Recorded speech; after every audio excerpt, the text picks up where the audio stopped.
ST महामंडळाच्या दुरावस्थेबाबत शिवसेना उद्धव बाळासाहेब ठाकरे पक्षाने आक्रमक भूमिका घेत ठाणे विभाग नियंत्रकांना निवेदन सादर केले आहे. एसटी महामंडळाचा भोंगळ कारभार, कर्मचाऱ्यांचे प्रलंबित प्रश्न तसेच ठाणे आगारातील गंभीर समस्यांकडे प्रशासनाचे दुर्लक्ष होत असल्याचा आरोप पक्षाच्या वतीने करण्यात आला आहे.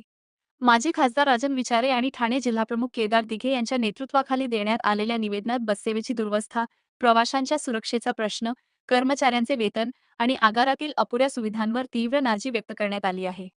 निवेदनात पावसाळ्यापूर्वी सर्व बसगाड्यांची तातडीने दुरुस्ती करण्याची मागणी करण्यात आली आहे.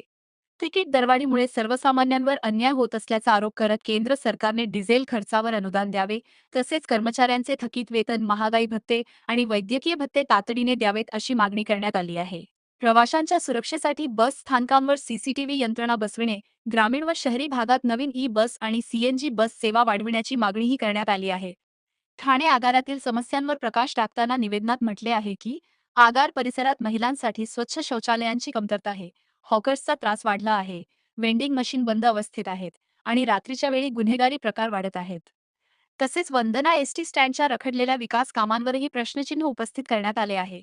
एसटीच्या स्मार्ट कार्ड योजनेंतर्गत महिला आणि ज्येष्ठ नागरिकांकडून घेतल्या जाणाऱ्या 200 रुपयांच्या शुल्कावरही पक्षाने आक्षेप घेतला असून हा प्रकार तातडीने बंद करण्याची मागणी केली आहे. दरम्यान प्रशासनाने 15 दिवसांत सकारात्मक पावले उचलली नाहीत तर संपूर्ण ठाणे जिल्ह्यात अधिक तीव्र स्वरूपाचे आंदोलन छेडण्यात येईल, असा इशारा शिवसेना उद्धव बाळासाहेब ठाकरे पक्षाच्या वतीने देण्यात आला आहे. मला वाटतं या बस जो हे आहे बस स्टेशन आहे हा जवळजवळ मला वाटतं 60 ते 70 वर्षापूर्वी बांधलेला आहे. म्हणजे आम्ही त्यावेळेला लहानपणी शाळेत जायचो तेव्हा ते मला वाटतं त्यावेळेचं बांधकाम आहे आणि तुम्ही बघितलं त्यानंतर एक पैशाची सुविधा त्या ठिकाणी दिलेली नाही. आज तुम्ही बघितलं ठाणे जिल्ह्यामध्ये जेवढे एसटीचे हे आहेत, बाबा आदम जमान्यापासून फक्त चे सर्व बस स्थानक आहेत, त्यांना कुठली सुविधा नाही, पिण्याच्या पाण्याची सुविधा नाही. त्या ठिकाणी जे टॉयलेट आहेत महिलांना मोफत त्या ठिकाणी हे आहे आणि त्या ठिकाणी तो कॉन्ट्रॅक्टर जे स्वच्छतागृह आहे त्या ह्याच्यामधला कॉन्ट्रॅक्टर महिलांकडून पैसे घेतो आणि हे झोपलेले आहेत इथले मॅनेजर. आज इकडची अवस्था बघितली, ज्येष्ठ नागरिकांकडून 200 रुपये घेतले जातात 500 आणि ते ऍक्च्युली तसं बघितलं तर फ्री आहे. तुम्ही ऑनलाईन करा ना. तुम्हाला जर हे जमत नसेल तर किती वेळ लागतो त्याला. आधार कार्डची प्रोसिजर पण तुम्हाला माहिती आहे. आधार कार्ड आपल्याला 2 ते 3 दिवसामध्ये आधार कार्ड मिळू शकतो. 3 महिने झाले त्या ठिकाणी त्या नागरिक लाईन लावून तिथे उभे आहेत. तिथे पिण्याच्या पाण्याची सोय नाही, बसायची सोय नाही, पंख्याची सोय नाही, तिथे टॉयलेट नाहीये आणि अशा अवस्थेमध्ये आज हा एसटी महामंडळाचा जो कारभार चालू आहे या ठिकाणी आपल्याकडे तुम्हाला माहिती असेल आपल्याकडे 2 मंत्री आहेत. एक तर मुख्यमंत्री होते, दुसरे इथले परिवहनचे मंत्री आहेत.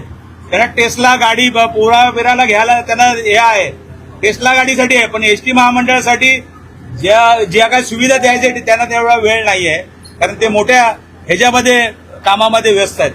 आज तुम्ही बघितले असेल, आज ह्या परिस्थितीमध्ये आज तुम्ही बघितलं असेल की ह्या सर्वात महत्वाचं असं स्टेशनचं हे आहे. या ठिकाणी त्यांनी काहीतरी मला वाटतं एक 3 ते 4 वर्षापूर्वी भूमिगत पार्किंगचा प्रपोजल या ठिकाणी मंजूर केलं होतं आणि ते सुद्धा अजून त्याचा काय नाही. परिवहनच्या बसेस ह्या वरती तिकडे पार्किंगला लावतात, इकडे झाल्यानंतर साठीच वरती. आज परिवहनच्या आमच्या डेपोला इथे पार्किंगसाठी जागा सुद्धा नाहीये. साठीच वरती पूर्णपणे लाईन लागलेली असते आणि अशा परिस्थितीमध्ये तुम्ही जर बघितलं तर वंदना टॉकीज नेहमी पाण्याखाली असतो साहेब. त्यानंतर आमचं त्या ठिकाणी एसटी वर्कशॉपची तर जागा मला वाटतं बिल्डरच्या घशात घातलेली आहे. तिथे वर्कशॉपसाठी वसाहत तिकडे या आमच्या कर्मचाऱ्यांसाठी त्या ठिकाणी वसाहत तिकडे होती, ती काढून त्या ठिकाणी एका बिल्डरच्या घशात घालण्याचं काम त्या ठिकाणी झाडं कापून मोठमोठी झाडं कापली जात आहेत. आणि अशा परिस्थितीमध्ये तुम्ही जर बघितले असेल एसटी महामंडळाचे आज आम्हाला ते कर्मचारी भेटले होते, ते सांगत होते आम्हाला काही भत्ते आमचे बाकी आहेत. कोरोना काळामध्ये या मंडळीने काम केलं त्याचा सुद्धा अजून भत्ता मिळालेला नाही आणि आज तुम्ही बघितलं तर महागाई भत्ता मिळालेला नाही. असे कित्येक त्यांचे प्रश्न आहेत. आज तिकडे बघितलं असेल कर्मचारी आहेत ते जुन्या धोकादायक इमारतीमधून काम करतायत. कधी ते स्लॅब कोसळेल सांगता येत नाही. त्याबरोबर मला वाटतं प्रवासी सुद्धा त्यामध्ये दगावतील, ज्येष्ठ नागरिक असतील किंवा महिला असतील किंवा लहान मुलं असतील. अशा पद्धतीने संबंध तुम्ही बघितलं असेल, हे संबंध वाटोळं करण्याचं काम या माध्यमातून हे सरकार करते. या ठिकाणी दुर्दैव आहे या ठाण्याचं. या ठाण्याला मुख्यमंत्री सुद्धा लाभले होते, या ठिकाणी परिवहन मंत्री सुद्धा या ठिकाणी आहेत, परंतु आज संबंध ठाणे जे आहे हे बेदखल झालेले आहे. आणि या ठाण्यामध्ये तुम्ही आज जर बघितलं असेल, ह्या संबंध तुम्ही एसटीचा जो कारभार बघितला असेल, ते मला वाटतं त्यांना वेळ नाहीये आणि मला वाटतं त्यांना घरी बसवला पाहिजे. या निमित्ताने मी त्यांना इशारा देतोय की आज जर या 15 दिवसामध्ये हे जर व्यवस्थित झालं नाही तर मला असं वाटतं की या ठिकाणी परत एकदा आम्हाला रस्त्यावर उतरून आंदोलन करावं लागेल. ओके.